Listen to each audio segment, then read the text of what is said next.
विद्यार्थी मित्रों धोरण 9 विषय विज्ञान चैप्टर नंबर 8 गति ની અંદર આપણે ભાગ 2 માં નિયમિત ગતિ અને અનિયમિત ગતિ વિશેની વાત અગાઉ આપણે કરેલી હતી।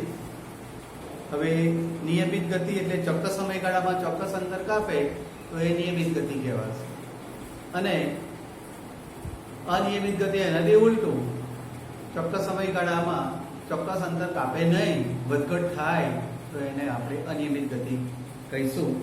હવે ત્યાર પછી આગળ થોડીક આપણે વાત કરેલી ઝડપની, તો ઝડપ સ્પીડ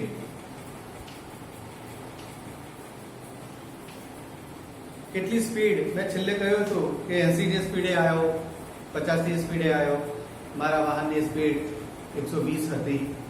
તો સ્પીડ કોને કહેવાય?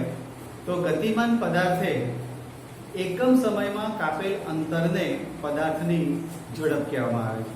એટલે ગતિમાન પદાર્થે એકમ સમયમાં કાપેલ અંતર, તેનો એકમ આપણે એસઆઈ એકમની પણ વાત કરેલી। એસઆઈ એકમ મીટર પ્રતિ સેકન્ડ, આ રીતે લખો, આ રીતે લખો, એ પછી મીટર રેઝ ટુ -1 લખો। ત્રણે ત્રણ રીત સાચી છે, એટલે ગમે તે રીતે તમે લખી શકો। એટલે ઝડપનો એકમ મીટર પ્રતિ સેકન્ડ છે, કિલોમીટર પ્રતિ કલાક પણ આવી શકે, નાનો એકમ હોય તો સેન્ટીમીટર પ્રતિ સેકન્ડ પણ આવી શકે। એટલે ઝડપની આપણે જે વાત કરેલી, તો એકમ સમયની અંદર પદાર્થે કાપેલો અંતર એને આપણે ઝડપ તરીકે ઓળખીએ છીએ। એટલે એના જુદા જુદા એકમો છે, પણ મોટા ભાગના પદાર્થો અનિયમિત ગતિ કરતા હોય છે, એટલે આપણે સરેરાશ ઝડપનો ભૌતિક રાશિનો ઉપયોગ કરવો પડે। તો સરેરાશ ઝડપ એટલે પદાર્થે કાપેલું અંતર સરેરાશ, આ સરેરાશ એટલે એવરેજ,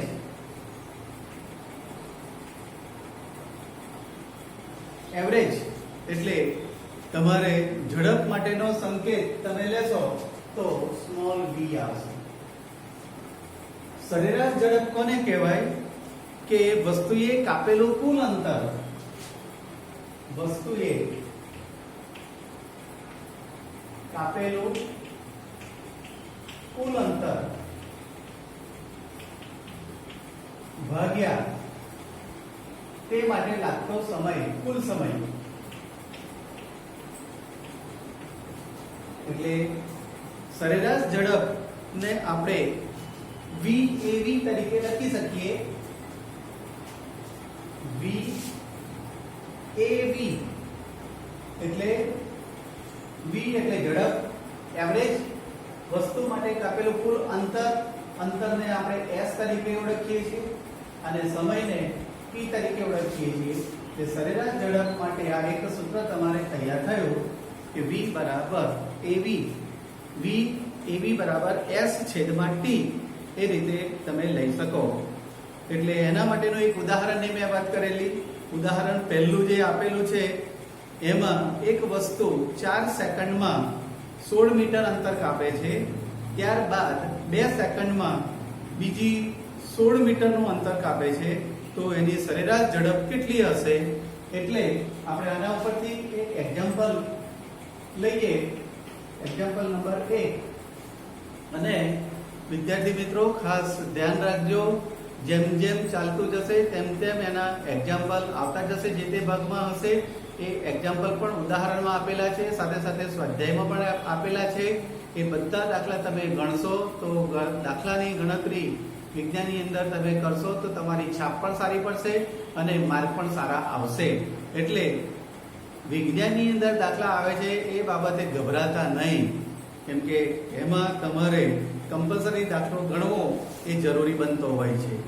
એટલે અહીંયા રકમની અંદર શું કહે છે કે એક વસ્તુ 4 સેકન્ડમાં 16 મીટરનું અંતર કાપે છે। એટલે આપણે પહેલા કુલ અંતર શોધી કાઢીએ। કુલ અંતર 16 મીટર 4 સેકન્ડમાં, અને કુલ સમય પણ શોધી કાઢીએ આપણે। કુલ સમય, અંતરને આપણે S કહીએ, સમયને આપણે T કહીએ।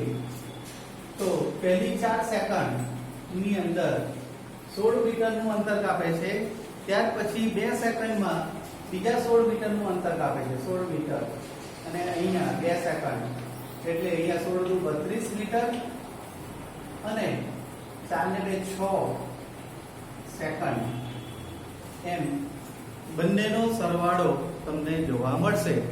એટલે હવે આ સૂત્રની અંદર આપણે કિંમત મૂકીએ તો VAV બરાબર VAvg બરાબર S છેદમાં T કુલ 32 ભાગ્યા 6.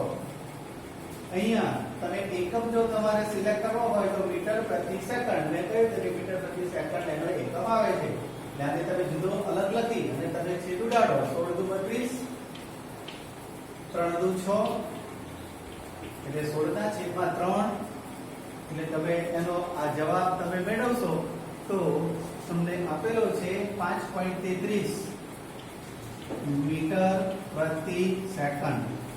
આ રીતે તમે સરેરાશ ઝડપ શોધી શકો. એટલે સરેરાશ ઝડપ માટે આ વસ્તુનો ખાસ એક નિયમ યાદ રાખજો. ત્યાર પછી ત્રીજો એક મુદ્દો છે નિયમિત ઝડપ. નિયમિત ઝડપ એટલે જ્યારે પદાર્થ એક સરખા સમયગાળામાં એક સરખું અંતર કાપે તો પદાર્થ નિયમિત ઝડપે ગતિ કરે છે એમ કહેવાશે. એક સરખા ગાળામાં એક સરખું અંતર એટલે કે તમે એક્સપ્રેસ હાઈવે ઉપર ગયા હો, ડ્રાઈવરની સીટની બાજુમાં બેઠેલા હશો તો ડ્રાઈવર એવી રીતે એક્સિલેટર આપતો હોય કે એક સરખી સ્પીડ, પહેલી 5 મિનિટમાં 5 કિલોમીટરનું અંતર કાપ્યું, બીજી 5 મિનિટમાં ફરી પાછું 5 કિલોમીટરનું અંતર કાપ્યું, તો ત્રીજી 5 મિનિટમાં ફરી પાછું બીજું 5 કિલોમીટરનું અંતર કાપ્યું. એટલે એક સરખા સમયગાળામાં એક સરખું અંતર કાપે તો એને આપણે નિયમિત ઝડપથી ગતિ કરે છે એમ કહેવાય છે. એટલે એની સ્પીડ એક સરખી છે એમ કહેવાય. એટલે આ મુદ્દાને બરાબર ધ્યાનમાં રાખી અને પછી જેમ જેમ આ મુદ્દાઓ આવતા જાય છે તે તમે એને બરાબર ક્લિયર કરતા જજો, જેથી કરીને તમને અહીંયા થોડી મજા પણ આવશે ને સરળ રીતે એને લઈ શકશો. હવે પછીનો મુદ્દો આવે છે વેગ. સરેરાશ વેગ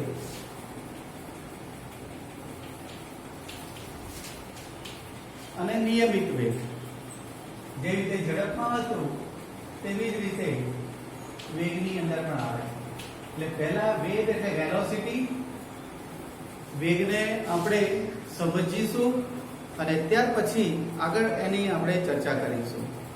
તો અહીંયા વેગ કોને કહેવાય?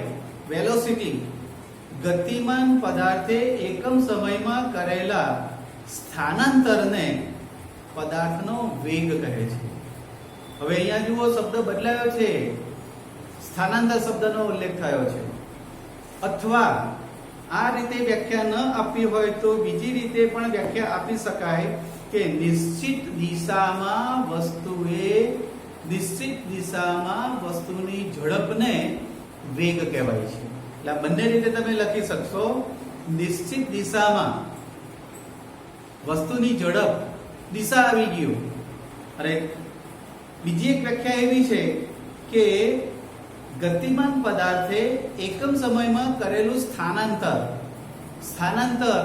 એટલે કે ગયા ભાગ પહેલાની અંદર આપણે અંતર અને સ્થાનાંતર વિશેની વાત કરેલી કે સીધું જે ટૂંકામાં ટૂંકું જે અંતર છે એને આપણે સ્થાનાંતર તરીકે ઓળખીએ છીએ. તેનો સંકેત સ્મોલ v તરીકે ઓળખાય છે. એનો SI એકમ મીટર પ્રતિ સેકન્ડ અથવા મીટર સેકન્ડ રેઝ ટુ -1 આ રીતે લઈ શકાય. એટલે વેગનો એકમ v છે, એની સંજ્ઞા v છે, એનો એકમ સદિશ રાશિ છે. હવે એક શબ્દ પાછો આવ્યો ચોપડીની અંદર, એ વિશેની માહિતી નથી આપેલી, આગલા ધોરણમાં તમે ભણશો. સદિશ અને અદિશ. સદિશ કોને કહેવાય? સદિશ દિશા સાથે, અને જેના વર્ણન માટે મૂલ્ય ઉપરાંત દિશા બંનેની જરૂર પડતી હોય તો એને આપણે સદિશ કહીશું. અને જે રાશિના વર્ણન માટે માત્ર મૂલ્ય એકલાની જરૂર પડતી હોય તો એને આપણે અદિશ રાશિ તરીકે ઓળખીશું. સદિશ એટલે અહીંયા સ્થાનાંતર સદિશ રાશિ છે. બીજી રીતની જે વ્યાખ્યા આપણે જોઈએ કે નિશ્ચિત દિશામાં વસ્તુની ઝડપનો વેગ કહેવામાં આવે છે.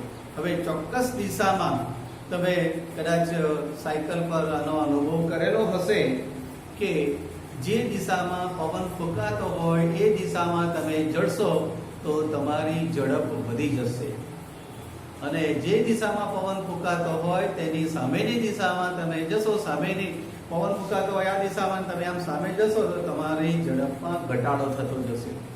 એટલે અહીંયા ઝડપ પરથી આપણે વેગનો કોન્સેપ્ટ ક્લિયર કરવાનો છે.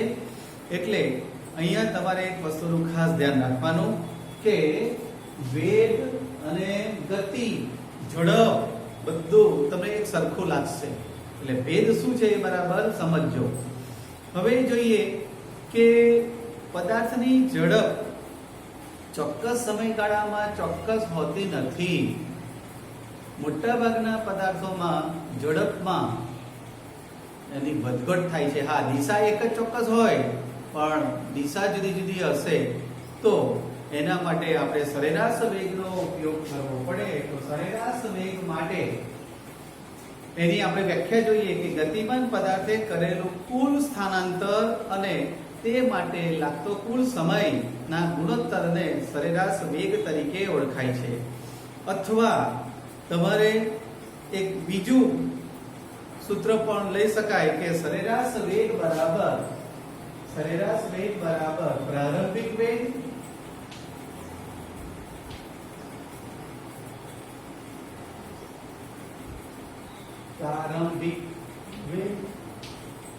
પ્લસ અંતિમ વેગ ભાગ્યા વેગ.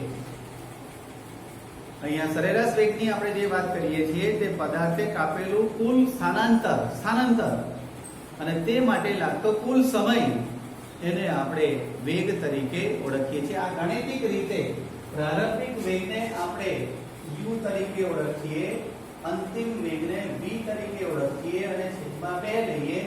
એટલે v એવરેજ બરાબર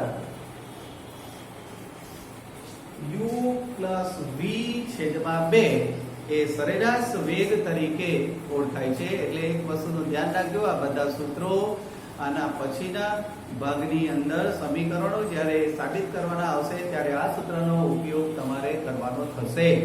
એટલે આ સરેરાશ વેગ શું છે એને બરાબર ધ્યાનમાં લેજો. હવે ત્યાર પછી ત્રીજા મુદ્દાની આપણે વાત કરીએ કે નિયમિત વેગ. નિયમિત વેગ કોને કહેવાય કે જો કોઈ ગતિમાન પદાર્થનો વેગ સમયની સાથે અચળ જળવાઈ રહેતો હોય તો તે પદાર્થ નિયમિત વેગથી ગતિ કરે છે એમ કહેવાય.